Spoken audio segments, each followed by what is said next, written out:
memiliki pesona tersendiri yang tak kalah dalam menyentuh hati.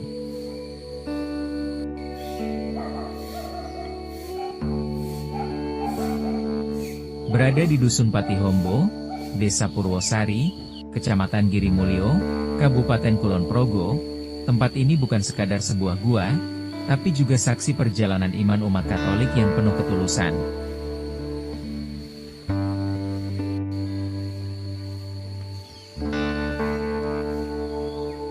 Gua ini dulunya dikenal sebagai Gua Lowo, karena memang dihuni oleh banyak kelelawar dan dipenuhi semak belukar.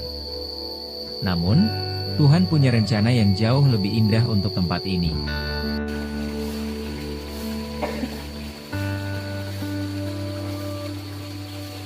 Pada tahun 2008, pemilik tanah bernama T. Supino menghibahkan gua ini kepada gereja. Sebuah keputusan besar, yang memulai